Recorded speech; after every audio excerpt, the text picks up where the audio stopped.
So yeah, as I said, like I told, so I started off my channel to show people what they can learn in classroom settings. So my target audience is the people that want to, you know, make that leap from intermediate to advanced level, because I feel like that's the hardest stage. Because I feel like for conversational, you could just try to go talk to people and somehow get better from that. Yeah. But then once you want to talk about something deeper, like more abstract, you kind of, it's hard to, you don't really know where to start. That makes sense. Yeah, when you're a beginner, there's a ton of great options to get started, and then the better you get, the harder it gets to find things to help you improve. Yeah, so I guess one of the things that I would like to know more about Campbell is how Campbell is as a startup, and you know, like I guess the mixture of technology and your love for languages. Do you speak another language? Like, not well, but that was sort of the inspiration. Yeah, I studied French for a long time, and then and occasionally I'll start to learn other languages, but but do you put like a lot of time to get to a certain level and then you stop? Mostly French, and for a lot of the reason behind Campbell, I took it for years in school and never had a chance to talk to a native speaker. And I definitely felt like I plateaued. My classes turned into reading and writing courses. For me, it was just for fun or because I had to in school.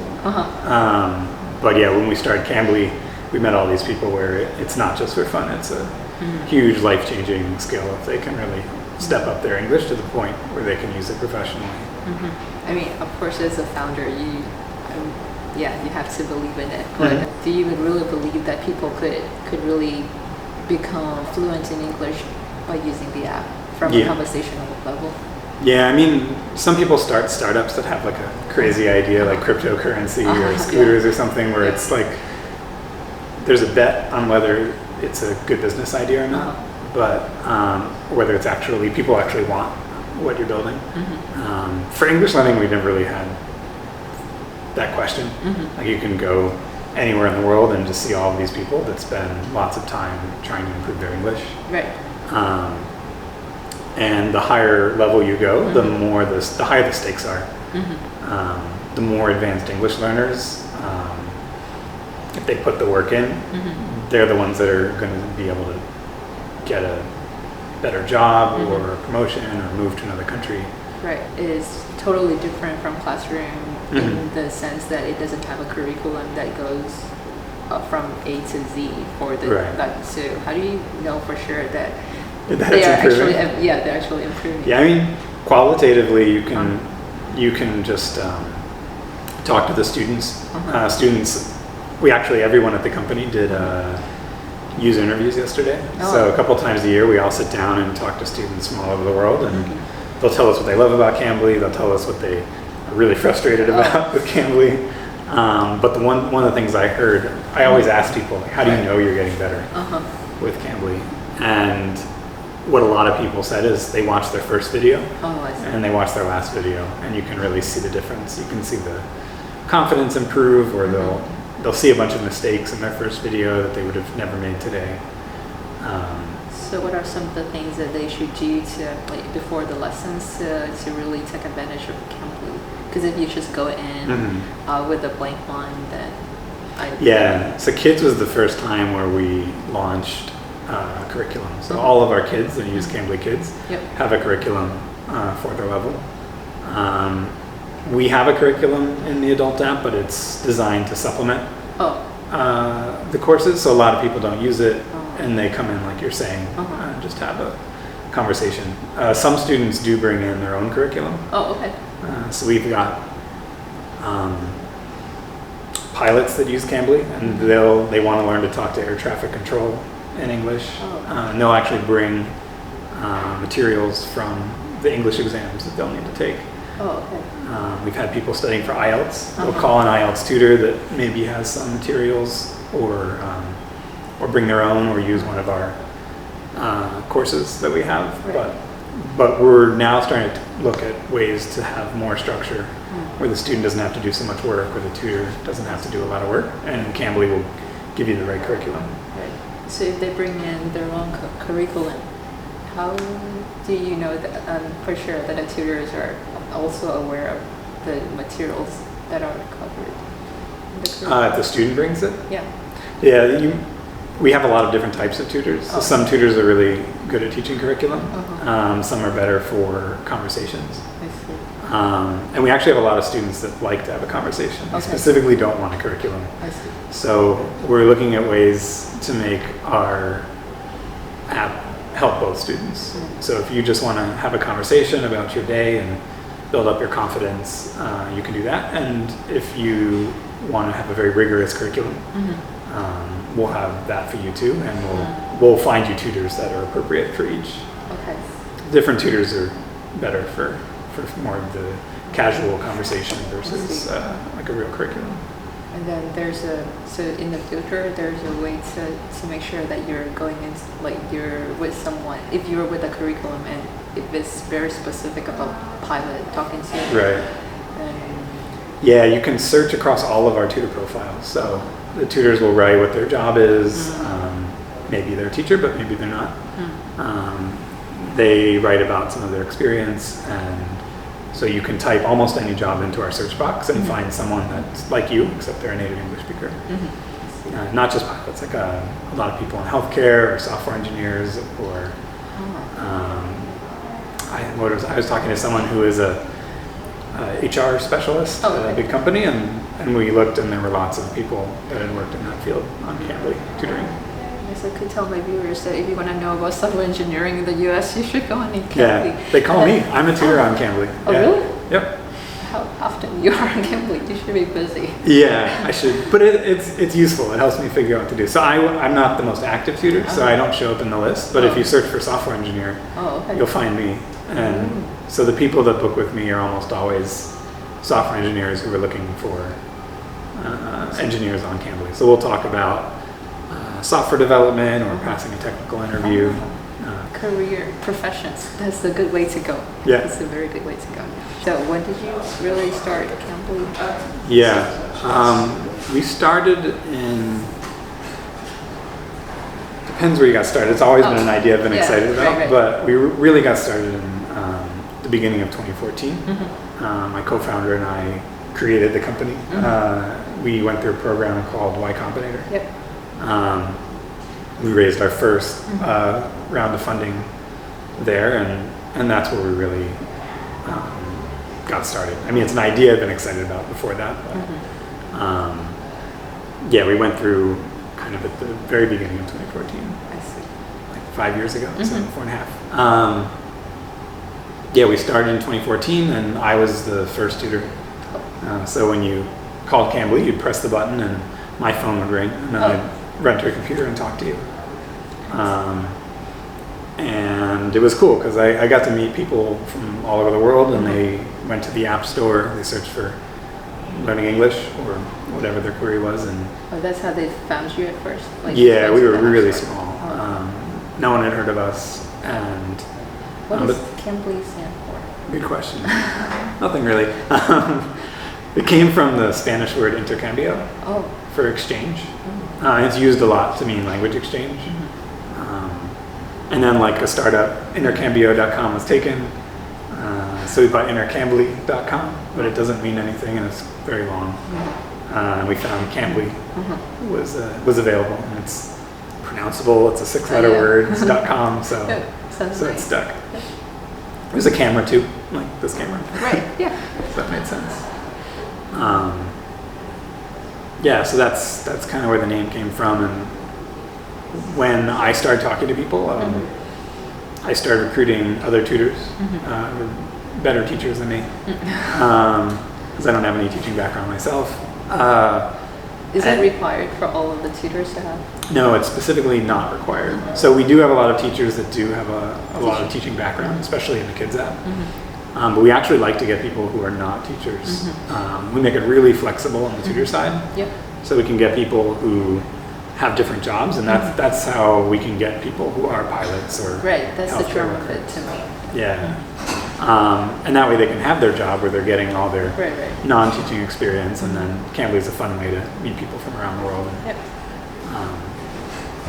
and work outside of that. Yeah, and then let's see. Yeah, we were a really small team for a long time. We're still pretty small in startup terms, but. So how many people are we talking about here? In the beginning? Yeah. Even as recently as last year, we had the beginning of last year, we probably had I think like 10 people in San Francisco, and then a few more people helping out globally. And then we've got a lot more today, so we've got probably about 70 around the world. Some of them are here working on engineering or on operations and actually our global marketing efforts, but then we have a lot of people in market doing marketing and customer support. And we just started in Vietnam, so we have we have someone working on Vietnam now. How long ago? Pretty recently, a few months. A few months. Yeah, right. I mean, I've been seeing a lot of a lot of channels that are never mind. Yep, but yeah. So startup culture. So this is the biggest hub in the U.S., right? San Francisco is like the hub for a startup. Yeah, it's the hub. It's where our product team is. People working on the app. I think the big part of startup culture is it's a very open culture at most companies. So everyone at the company. What's that? Does it come with high pressure and like? Yeah. Like you have to grow. I think that's important. You have to grow and you have to make like a sustainable business. Like we're at Google when I was at Google and my co-founder was at Google, and you can kind of go off and work on a very specific problem and keep working on it, not worry about the business itself or anything. But when you're at a startup, you have to kind of know about everything. So even if you're an engineer or you're doing customer support, you want to be pretty in touch with how the business is doing and what's important to help the company grow and what's important to help your students. You can't be quite as specialized. You have to wear a lot of hats when you're at a startup. Yeah, I think so. I mean, in Vietnam, the startup culture is really growing for the past, has been growing for the past couple of years. There are a lot of programs like TV shows, like Shark Tank, the Shark Tank version, the Vietnamese version already in Vietnam for the third season. So, and I have a lot of, because I'm a very junior software engineer. So for some reason, I also have a lot of software engineers on my channel. I guess we don't come across a founder, also an ex-employee from Google. So I guess they would like to hear some more. Like advice or something like that you could think of for someone that could be just starting out or someone that's looking for a change in their career. I think probably the biggest piece of advice is to always, I mean, we're an education company, but it's like to always make sure you're learning. Even when you're a beginner, you feel like you're learning a lot and like there's a lot you don't know. And you'll always feel like that. I think that's the thing a lot of people don't realize. You'll learn a lot of things and there'll be new languages and new technologies and new concepts outside of software engineering that are important to being successful at your job. So should we always try to learn new languages and new technologies? Yeah, and I think sometimes you're trying to figure out what am I going to work on? And I feel like it's less important to know that and more important just to make sure you're learning, because sometimes it's hard to figure that out. Like what's like the perfect type of job? Like, do you want to work with this technology or on a specific type of business? But as long as you're always learning new technologies, then I think you're heading in the right direction. And even me, we're always learning new things here, whether it's and a bunch of our team just built our first app in Swift, so that's really exciting for people who are doing iOS development. So they learned it while doing it? Yeah, we hired some people that were experienced in it, but we started on it before they joined, and everyone just read a lot of blog posts and documentation and kind of ramped up on it. And I think it was a lot of fun to have everyone diving into something new at the same time. But should you have like one language or one technology that you're really strong at so that you could find a job initially? Maybe initially, yeah. Yeah, you can. But the more languages you learn also, the more they start to look the same. Oh, I see. To the point where you could use, once you've learned like 3 or 4 languages, you could look at a new one and it kind of looks like the old ones. You get really good at Googling when you've learned a language or two. Because you can say you learn Java and you're learning Python, you can search for like what's the Python version of whatever concept from Java or JavaScript, and being good at Googling is probably the other most important software engineering skill. What is your favorite language, like computer language right now? I like Python a lot. Oh. Has it always been Python? Well, at Google we never really used it because at Google's scale, Python isn't a very performant language. It was also a long time ago, so Python was in earlier stages, but especially as a startup, it's very fast to develop in. Oh, are you using Python over here? Yeah, we use Python a lot for our back end. It's very fast to develop in, so you can just write code and run it. You don't have to compile. It's also great because so many people use it. So if you're at a startup, you don't want to be writing a lot of things from scratch. And Python just has a great ecosystem of libraries where like so many things have already been done, and you can just import a library and save yourself a lot of time. And when you're trying to find product market fit at a startup, you don't want to waste too much time sorting numbers and doing whatever other things your backend needs to do. Say 2 or 3 months for an MVP, would that be enough time or good amount of time? Because you said you don't want to spend too much time on. Yeah, and even after you launch, for launching new features, if you can find open source software that's already been written, then you'll just be able to move a lot faster. So Python's a good language. Another good language is like for people who are really getting started. I feel like JavaScript is a pretty good language. Are you using React? We are, yeah, we're using it more and more. Yeah, JavaScript's a great language because you can write backends in Node.js, and you can also write front-end code. So why not Node.js? Why not for us? We knew Python, so it wasn't that hard. But I mean, if you knew no programming languages at all and you wanted to learn one language, I think JavaScript's probably the one you could do the most with. You could write a backend, you could write a front end, you can make mobile apps with React Native or language like that. So yeah, if you're only going to learn one, then that's a good option.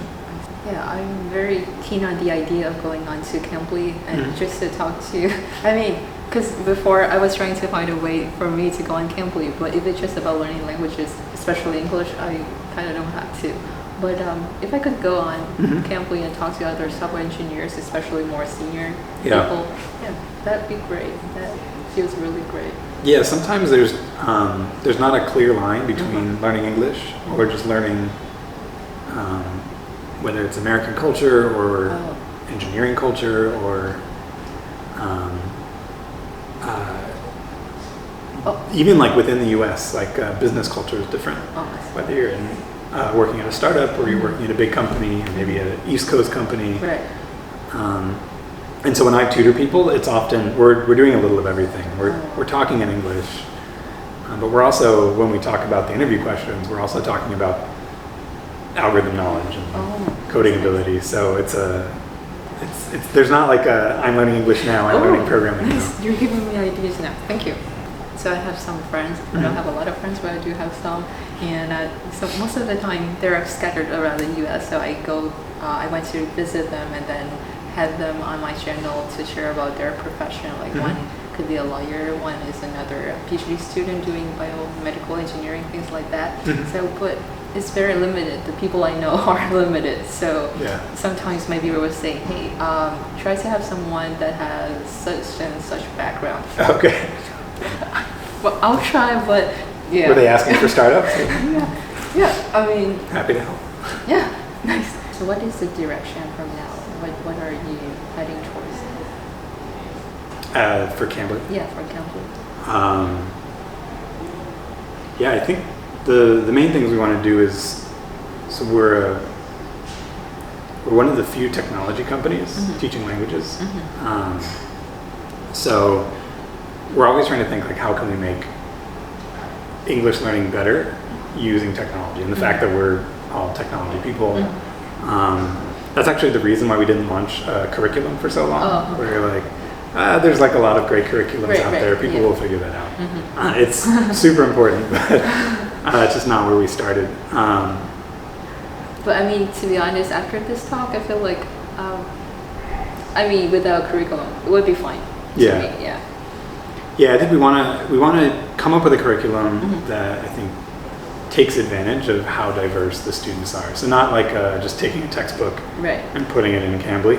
And how diverse the tutors are as well. Yeah. So if we have if you're talking to maybe you're a doctor, you're talking to a healthcare professional, or you're the pilot example or a software engineer. You're gonna, if you're an advanced learner, you're gonna want a very different curriculum depending on who you're talking to. So we're excited to provide curriculums that will really help make the most of that one-on-one conversation with someone who's a really good match for you. We also want to give people feedback too. We let them review their sessions. They're all recorded. And we've been researching ways to give them feedback on that audio that's being recorded. So they can look at their first video and look at their most recent video and see that they've made progress, but can we quantify that? Can we show you where you've improved and maybe where you should improve in the future? Not a lot of people are looking at this. And a big reason is because a lot of people, you go off on Skype or you're doing your English learning in a classroom, so the data doesn't exist. But, yeah, we want to make sure people are getting the most value possible out of their tutoring sessions on Campbell. That's good to hear. I guess one last thing is that for people that don't really come from big name or prestigious schools and they still want to pursue, I guess, eventually working for Google or something like that, then what is your advice to them? It's just telling them to study or to continuously learn new things might not really cut it. So you know what I'm trying to say. Yeah, and I think that's always learning is important, and you should do that after you get a job at Google. Because when you get to Google, you don't just like kick back and feel like you're done. But no, I think for breaking in, it's definitely hard. I think there's a ton of people that need help with engineering right now. There's so many things being worked on and not enough people that can execute. So I think the biggest thing is just to be creative about how you break in. I think work on projects in a public way, whether it's contributing to open source or working on your own projects and putting them on GitHub. And also being like a little shameless reaching out to people. I know it's easier if like you have Google on your resume, you can just kind of email people and they respond, but I get emails all the time from people that are interested in getting help with their careers, and I feel like especially if they can see that you've been working on things, if you've got a project you're excited about or maybe a space of technology you're excited about, if you're putting things in your GitHub profile and reaching out to people working on similar things for advice, they'll see that you have that. And they might not hire you, but they'll probably talk to you and give you tips. And so just having a lot of perseverance is helpful. And I know a lot of people who have done that, who maybe they learned a little programming on their own. They went to a company that maybe wasn't their top choice, but they really needed some people and they were a good fit. And then the next thing you know, you've got a few software engineering positions on your resume, and recruiters start finding you on LinkedIn searches. And, so that's like a pretty common track I've seen a lot of people take who maybe didn't have the traditional background of a computer science degree from a good college and job at a name brand company. I see. So it can be done. Yep, that sounds great. Well, thank you so much Cool. for your time. Yeah, it's fun talking to you. Yeah, it was fun. Cool. Oh, could you introduce yourself? I forgot to do that. Oh, yeah. Yeah. Cool. Hi, I'm Kevin Law. I'm the co-founder and CTO at Campbell. Cool. Is that a good intro? Yeah.